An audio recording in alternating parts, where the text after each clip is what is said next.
Welcome friends. આજના આ સેશનમાં મિત્રો આપણે ચાલુ વર્તમાનકાળનો અભ્યાસ કરવાનો છે. In today's session, friends, we are going to learn continuous present tense. Continuous present tense is also known as present continuous tense, or we can say present progressive tense. Now friends, when do we use this tense? આ ચાલુ વર્તમાનકાળનો મિત્રો આપણે ક્યારે ઉપયોગ કરીએ આપણે ધ્યાનથી શીખી લઈએ. અંગ્રેજીમાં સૌથી સહેલામાં સહેલો જો કોઈ ટેન્સ હોય તો ચાલુ વર્તમાનકાળ. એનો વિશેષ રીતે ઉપયોગિતા આ રીતે યાદ રાખો મિત્રો કે જ્યારે કોઈ આપણે વાત કરતા હોઈએ અથવા બોલતા હોઈએ એ વખતે કોઈ ક્રિયા થઈ રહી હોય અથવા ચાલુ હોય એવું દર્શાવવા માટે ચાલુ વર્તમાનકાળનો ઉપયોગ થાય છે. When we want to denote the idea that some action is in progress at the time of speaking, we have to use continuous present tense. Is it clear મિત્રો? In short માં અત્યારે બોલતી વખતે કોઈ ક્રિયા થઈ રહી છે એવું બતાવવા આપણે ચાલુ વર્તમાનકાળનો ઉપયોગ કરીશું. હવે ચાલુ વર્તમાનકાળ આપણે શીખીએ તેની અંદર દરેક કાળમાં આપણે મેં તમને કીવર્ડ્સ ઓળખ શબ્દોનું લિસ્ટ આપેલું છે. અહીંયા સ્માર્ટ બોર્ડ ઉપર આપણે અગત્યના શબ્દો લખેલા છે કે જ્યારે પણ આ વાક્યમાં કોઈપણ વાક્યમાં આ ઓળખ શબ્દ આવે તો એ વાક્ય ચાલુ વર્તમાનકાળનું છે એ આપણે યાદ રાખી લેવાનું. લુક એટલે જુઓ, સી એટલે જુઓ, લિસન એટલે સાંભળો, હિયર એટલે સાંભળો. એ જ પ્રમાણે નાઉ એટલે અત્યારે અથવા હમણાં, અને એ જ મતલબ આપણે એટ પ્રેઝન્ટનો પણ થાય. એટ પ્રેઝન્ટ એટલે અત્યારે, હમણાં. તો આ જે શબ્દો છે generally we use this keywords in present continuous tense or continuous present tense. તો એ પછી મિત્રો મેં આ બોર્ડ ઉપર આપણને આ કાર શીખવા માટેના સૂત્ર ફોર્મ્યુલા આપેલી છે. તો એ ફોર્મ્યુલામાં એફર્મેટિવ સેન્ટેન્સ જો વાક્ય હકાર હોય તો આ સૂત્રનો ઉપયોગ કરવાનો. કર્તા પ્લસ એમિઝાર પ્લસ ક્રિયાપદનું આઈએનજી પ્રત્યય લગાડેલું રૂપ પ્લસ કર્મ.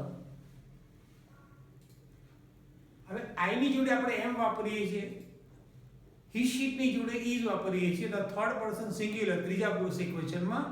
બાકી વી, યુ, ધે અથવા કોઈ પણ બહુવચનનું નામ હોય તેની જોડે આપણે આર વાપરીએ. એ આપણે ઓલરેડી શીખી ગયા છીએ.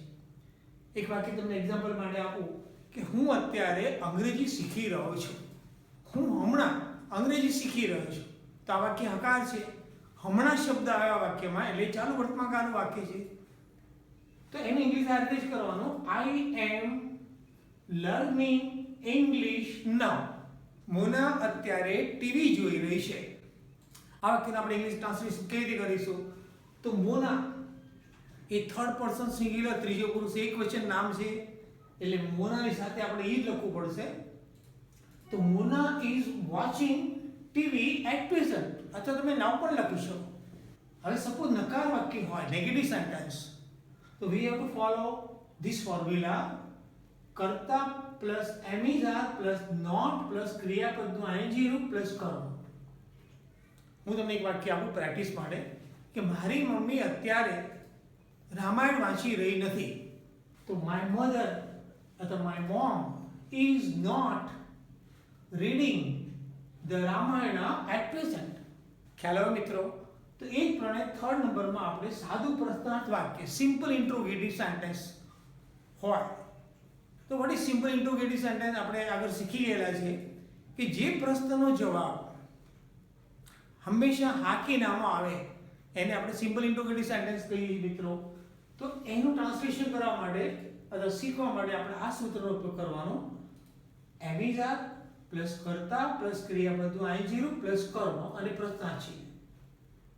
એક વાક્ય તમને પ્રેક્ટિસમાં આપું કે તમે હમણાં ક્રિકેટ રમી રહ્યા છો.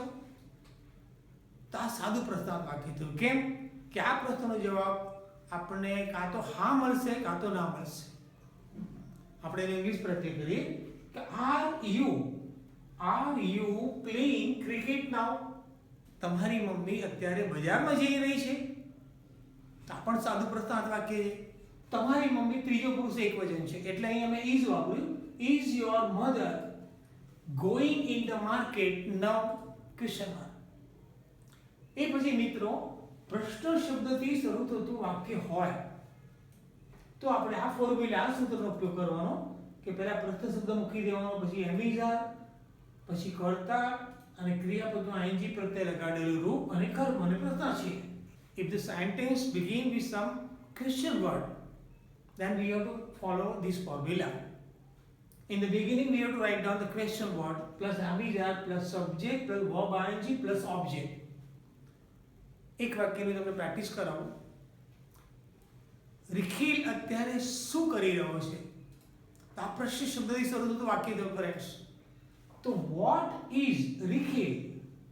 What is Rikhil doing now? હની અત્યારે ક્યાં જઈ રહ્યો છે? તો ક્યાં એ પણ પ્રશ્ન શબ્દ થઈ ગયો મિત્રો. તો where is honey going at present? બરોબર મિત્રો. તો આ પ્રમાણે આપણે આ જે સૂત્રને અનુસરીએ, કીવર્ડ્સ ઉપરથી કાર્ડને આઈડેન્ટિફાય કરવામાં આવે, જો ધ્યાન રાખીએ તો આ કાર્ડ સૌથી ઈઝી છે. તો મિત્રો આઈ એમ શ્યોર કે તમારા માઇન્ડમાં કન્સેપ્ટ ક્લિયર થયો હશે. આ કાર્ડમાં એમિઝાર પ્લસ ક્રિયાપદનું ing આટલું આપણે યાદ રાખવું. અને આ જે કીવર્ડ મેં લખેલા છે એ તમે નોટબુકમાં લખી દેજો, કાં તો યાદ રાખજો ફ્રેન્ડ. બરોબર છે. તો હવે આપણે આ વિડીયો તમને મિત્રો કેવો લાગ્યો? Did you like this video?